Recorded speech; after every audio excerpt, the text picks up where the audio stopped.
ನಾನು ನನ್ನ ಐಸಿಯನ್ ಕಾಂಪಿಟೇಷನಿಂದ 77 ದಿನ ದೂರ ಇದ್ದೇನೆ. ನಾನಿವತ್ತು ನನ್ನ ಪ್ರೆಸೆಂಟ್ ಡಯಟ್ ಪ್ಲಾನ್ ನಿಮ್ಮೊಂದಿಗೆ ಶೇರ್ ಮಾಡ್ತಿದ್ದೇನೆ. ನಾನೀಗ 1800 ಕ್ಯಾಲರೀಸ್ ಕನ್ಸ್ಯೂಮ್ ಮಾಡ್ತಿದ್ದೇನೆ. ಎವ್ರಿ ವೀಕ್ ನನ್ನ ಬಾಡಿ ತುಂಬಾನೇ ಚೇಂಜ್ ಆಗ್ತಿದೆ. ನನ್ನ ದಿನದ first meal pre workout meal. ಇದರಲ್ಲಿ ನಾನು ಕಾರ್ಬ್ಸ್ಗೆ ರೈಸ್ ಕೇಕ್, ಫೈಬರ್ಗೆ ಆ್ಯಪಲ್ ಮತ್ತು ಪ್ರೋಟೀನ್ಗೆ ಚಿಕನ್ ಇಲ್ಲಾಂದರೆ ಪನ್ನೀರ್ ತಿಂತೇನೆ. ಅದಾದಮೇಲೆ ನಾನು ನನ್ನ ವರ್ಕೌಟ್ ಸ್ಟಾರ್ಟ್ ಮಾಡ್ತೇನೆ. ವರ್ಕೌಟ್ ಆದ ತಕ್ಷಣ ಪೋಸ್ಟ್ ವರ್ಕೌಟ್ ಮೀಲ್ಗೆ ನಾನು 25 ಗ್ರಾಮ್ಸ್ ಮೂಸಲಿ ಕನ್ಸ್ಯೂಮ್ ಮಾಡ್ತೇನೆ. ಇದಕ್ಕೆ ನಾನು 50 ಗ್ರಾಮ್ಸ್ ಅಷ್ಟು milk, whey protein isolate, fruits, nuts ಎಲ್ಲ ಮಿಕ್ಸ್ ಮಾಡ್ತೇನೆ.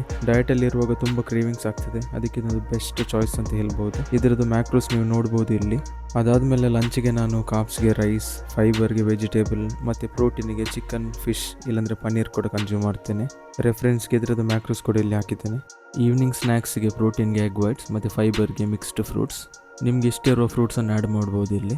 ಇದಾದಮೇಲೆ ದಿನದ ಲಾಸ್ಟ್ ಮೀಲ್ ಅಂದರೆ ಡಿನ್ನರ್ಗೆ ಯೂಶ್ವಲ್ ನಾನು ಸ್ವಲ್ಪ ಕಪ್ಸ್ ಕನ್ಸ್ಯೂಮ್ ಮಾಡ್ತೇನೆ, ಆದರೆ ಫೈಬರ್ಸ್ ತುಂಬ ಜಾಸ್ತಿ ಕನ್ಸ್ಯೂಮ್ ಮಾಡ್ತೇನೆ. ಯಾಕೆಂದರೆ ಡೈಜೆಷನ್ ಚೆನ್ನಾಗಿ ಆಗಬೇಕಂದ್ರೆ ಫೈಬರ್ಸ್ ತುಂಬಾ ಮುಖ್ಯ. ಪ್ರೋಟೀನ್ಗೆ ಚಿಕನ್, ಫಿಶ್, ಎಗ್, ಪನ್ನೀರ್ ಯಾವ ಕೂಡ ಚಾಯ್ಸ್ ಮಾಡ್ಬೋದು ನೀವು.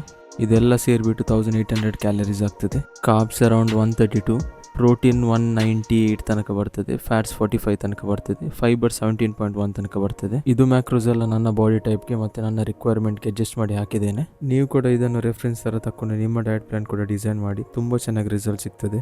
ನಿಮಗೆ ಡಯಟ್ ಪ್ಲಾನ್ ಬೇಕಿದ್ರೆ ಡಯಟ್ ಅಂತ ಹಾಕಿ ನಾನು ನಿಮಗೆ DM ಮಾಡ್ತೇನೆ.